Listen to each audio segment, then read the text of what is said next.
Antes de complementar o discurso do deputado Paulo Ramos, eu quero parabenizar Vossa Excelência pelo aniversário ontem, deputado Eliomar Coelho, que é alguém que todos nós temos imenso carinho, não só da bancada do PSOL, mas todos os demais parlamentares que respeitam a sua história, respeitam a sua autenticidade, a sua alegria de viver e, ainda que nordestino, a sua belíssima carioquice, né? É um carioca nato com sangue nordestino que, como diria Ariano Suassuna, é madeira de lei que cupim não rói.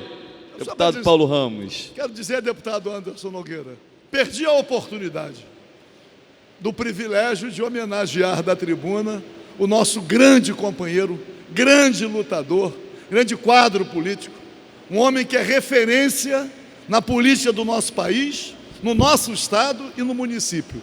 Parabéns, um beijo nessa calvície, meu veterano. Deputado Eliomar, obrigado. Quero mais uma vez reforçar a minha grande admiração e a minha alegria de poder dividir com Vossa Excelência essa fileira de esquerda e socialista que é importantíssima para o estado do Rio de Janeiro, e tenho realmente grande devoção a Vossa Excelência e grande admiração. Complementando o discurso do deputado Paulo Ramos, é óbvio que não dá para subir nessa tribuna hoje e não falar dos acontecimentos de Brasília, ainda que seja fundamental que nós precisemos falar do estado do Rio de Janeiro.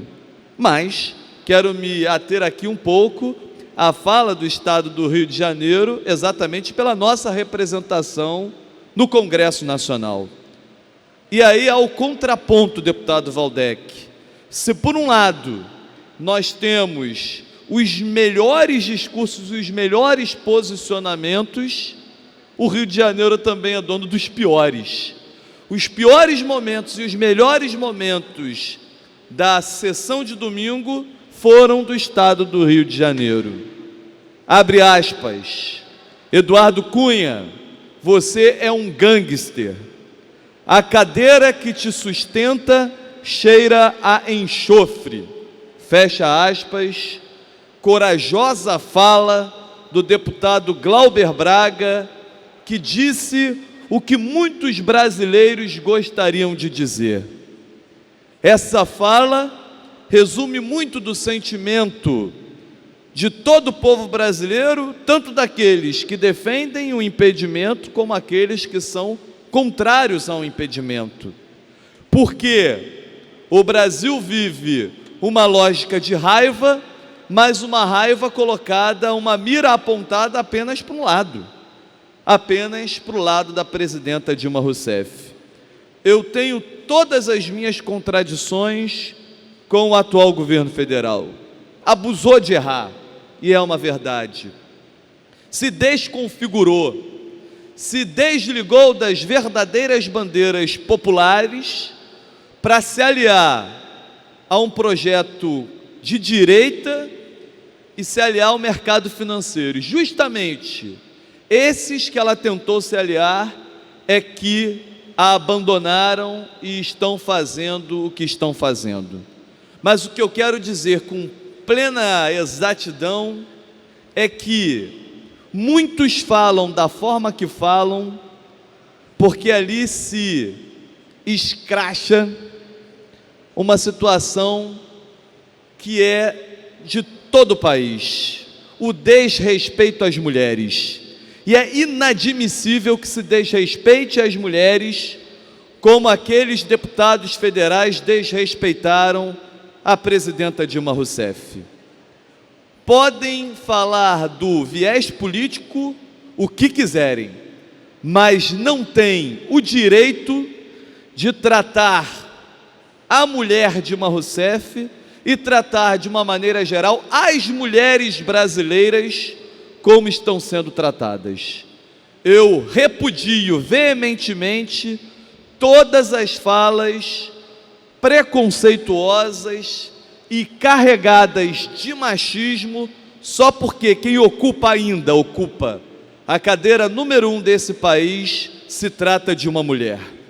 Nós deveríamos ter vergonha como povo brasileiro do tratamento que foi dispensado à presidenta. E quero complementar o discurso do deputado Paulo Ramos, porque se alguém cometeu algum crime na sessão de domingo, tenho certeza não foi o deputado Jean Willis, mas sim o deputado Flávio Bolsonaro, que fez clara apologia à ditadura militar, que é crime previsto no artigo 5º da Constituição, que diz que constitui crime inafiançável e imprescritível a ação contra a ordem constitucional e o Estado democrático.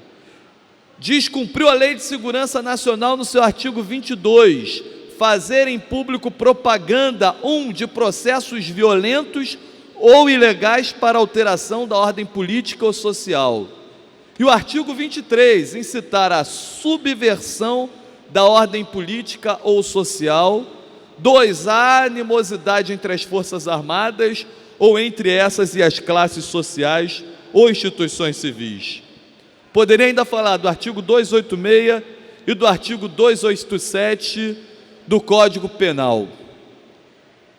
É absurdo o Brasil ainda ter que ouvir certas falas de apologias claras no combate ao Estado de Direito Democrático, que constitui crime. E espero que o deputado Jair Bolsonaro possa fazer uma autocrítica e corrigir essa fala, que não agride apenas a presidenta Dilma Rousseff, mas que agride as centenas de pessoas que sofreram com o regime militar, as tantas pessoas que ficaram desaparecidas, que foram sequestradas ou que foram assassinadas pelo regime militar.